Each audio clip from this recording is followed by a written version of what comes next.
ओम नमः शिवाय। जय माँ काल की। मेरे YouTube चैनल देखने वाले सभी दर्शकों को मेरा प्यार भरा नमस्कार।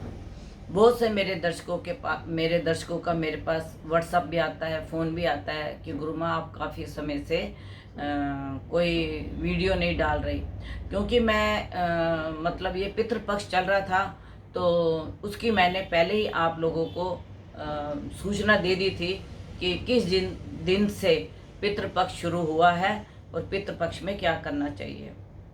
अभी है 17 तारीख की अमावस। तो मैं आप सबको यह निवेदन करूंगी कि जिन्होंने श्राद्ध नहीं किया और जिनको अपने किसी पितर का जाने का उनकी तिथि नहीं मालूम है, तो वो लोग जो हैं अमावस्या पे दान कर सकते हैं। और ये इसको पितृ अमावस्या कहते हैं और हमें अपने पितरों को खुशी खुशी विदा करना चाहिए। दूसरी बात, 10 तारीख को मेष राशि में मंगल वक्री हुआ है। यह मैंने आपको पहले भी बताया था और आज फिर आपको अपनी वीडियो में बता रही हूँ। मंगल करे दंगल, और यह दंगल आप देख भी रहे हो कि बम्बई में तो हो ही गया है। और मैं ये कहती हूँ कि आप लोग सब जो भी मेरी वीडियो देखते हैं उसके ऊपर ज़रूर आप ध्यान दें कि आप अपने बच्चों को, अपने बेटों को, अपने भाइयों को, अपने पति को किसी भी ऐसे झगड़े में ना वो करें, क्योंकि यह मंगल जो है क्रूर ग्रह है और वक्री होने से यह हमारी क्रूरता को बढ़ा देता है। दूसरी बात कि मैंने अपनी पिछली वीडियो में आपको बताया था, जिस वक्त उद्धव सरकार ने शपथ ली थी कि यह सरकार 3 पहिए की लंबी नहीं चलने वाली और उद्धव ठाकरे जी की सरकार 23 सितंबर के बाद किसी समय भी गिर सकती है। इनके अंदर ईगो आ जाएगी। वृष राशि में राहु के परिवर्तन होने से इनमें ईगो, इनकी वाणी में कटुता और मतलब जो भी है, इनके निर्णय भी बड़े गलत होंगे। और सबसे बड़ा निर्णय तो इन्होंने मंगल परिवर्तन होने से ही जो मंगल वक्री हुआ है उसी से इन्होंने कर दिया कि जो इन्होंने बॉम्बे में कंगना जी का घर का, ऑफिस का जो इन्होंने निर्णय लेके गलत किया। तो ऐसे तो कई ऑफिस वहाँ पे बने हुए हैं और उन्हीं के हिसाब के, उनके ही तरह के, लेकिन उनको नहीं बीएमसी ने घेरा लेकिन इनको घेरा। तो ये मतलब निर्णय गलत लिया, बुद्धि भ्रमित हो गई। तो ग्रह ने तो अभी 23 सितंबर को बदलना है, लेकिन जब ये ग्रह बदलने वाले होते हैं उससे 5-7 दिन पहले या 5-7-10 दिन बाद ये घटनाएं होनी शुरू हो जाती हैं। तो आपने घटना देख ली। और मैं आपको यह भी बताना चाहती हूँ कि जब यह घटना हुई तो मुझे उसी वक्त अनुभव हो गया था कि अब यह सरकार का पतन का समय आ गया है। जब कोई किसी के घर को या किसी के रोजगार को पतन करने के लिए खुद खड़ा होता है तो आप समझ लीजिए कि यह शिव का वरदान है कि अगर तुम किसी के लिए गड्ढा खोदोगे तो तुम्हारे लिए आगे तैयार है, उससे भी बड़ा गड्ढा आपके लिए तैयार है। तो मैं आप सबसे यही निवेदन करूंगी, हमें किसी के कार्य में ना दखल देना चाहिए। और जैसे अब ये मंगल वक्री हुआ है, मंगल वक्री जो है हमारी बुद्धि को भ्रमित करेगा। अब मैं आप सबसे तो निवेदन कर रही हूँ कि मंगल वक्री हुआ है और आप इस चीज़ का ध्यान रखें, लेकिन मुझे आपकी किसी की पत्री के बारे में नहीं पता। किसी का मंगल 12वां होगा वक्री, किसी का लगन में आया होगा, किसी का द्वितीय स्थान में आया होगा, किसी का अष्टम में, किसी का कर्म स्थान में। जैसे जैसे मंगल का ये परिवर्तन जिसकी कुंडली में जैसा होगा उसको वैसा फल देगा।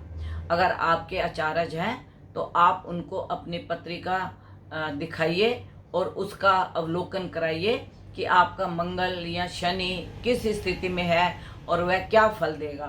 तो अगर आप मेरे से कांटेक्ट करना चाहते हैं तो मैं भी इस चीज़ का आपको बता सकती हूँ, विश्लेषण कर सकती हूँ कि आपका मंगल या शनि या बृहस्पति यह क्या कार्य करने वाले हैं।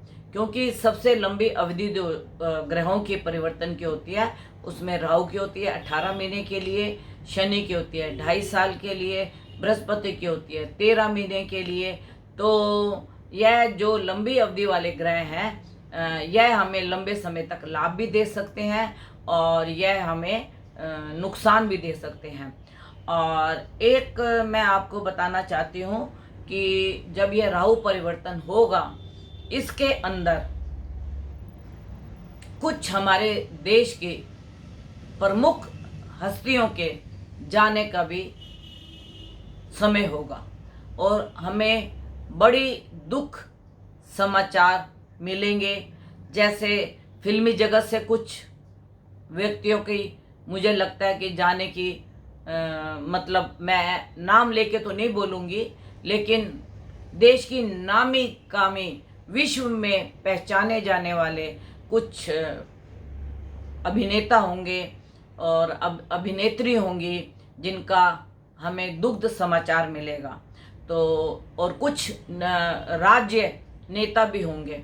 और 15 अक्टूबर से हमारी राजनीतिक में बहुत उठापटक होने वाली है। 15 अक्टूबर 15 नवंबर यह हमारे लिए मतलब राजनीतिक में कुछ ऐसे घटनाक्रम होंगे जिसके अंदर कि कुछ छुपी हुई राजनीतिक हस्तियां उभर के सामने आएंगी और कुछों का पतन होगा। पतन उन्हीं का ही होगा जो कार्य गलत कर रहे हैं या गलत राह पे चल रहे हैं या जिनके निर्णय गलत हो रहे हैं। तो यह 15 अक्टूबर से लेके आप देखिए कि संवत तक नहीं, जो हमारी संवत आएगी मार्च की, उस तक आपको बहुत कुछ देखने को मिलेगा कि राजनीतिक में उठापटक, लड़ाई झगड़े, अगजनी और मतलब बहुत सी हमें अप्रिय घटनाएं देखने को मिलेंगी।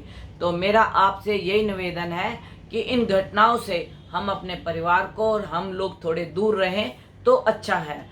और अगर मेरे से कोई कांटेक्ट करना चाहता है तो मेरा मोबाइल नंबर है 9999338366 और दूसरा मेरा कांटेक्ट नंबर है 9810930691। अगर आपको मेरी वीडियो अच्छी लगे और आपको लगे कि जो मेरी पीछे भी प्रेडिक्शन हुई है सारी 100% सही गई हैं, आगे भी मैं कहती हूँ कि जीवा पे सरस्वती का वास रहे और मतलब शिव जी का आशीर्वाद रहे और आपको जो भी मैं समय समय पे बताऊं और आपको उसका अनुभव करना है कि यह भविष्यवाणी सही हुई है या गलत हुई है। और अगर आपको मेरी ये वीडियो अच्छी लगे तो आप इसे सब्सक्राइब कीजिए, नोटिफिकेशन का बटन दबाइए और लाइक कीजिए। और मैं आपको समय समय पर नई नई वीडियो में नई नई जानकारियाँ देती रहूँगी। कुछ त्योहारों की दूंगी आपको मैं जानकारियाँ, कुछ राजनीतिक उठापटक की आपको दूंगी और कुछ हमारे देश में कैसी घटनाएं होने वाली हैं। बाकी आप समय समय पे देखते रहे और मेरा आपसे यही निवेदन है कि आप खुश रहें, आपका परिवार खुश रहे। मेरा भोला, जगत का भोला शिव जी आपका ध्यान रखें और आपको अपनी छत्र छाया में रखें। मेरा यही है, आप भी खुश रहे, आपका परिवार भी खुश रहे और खुशियों की बरसात आप सब पर पड़ती रहे। धन्यवाद।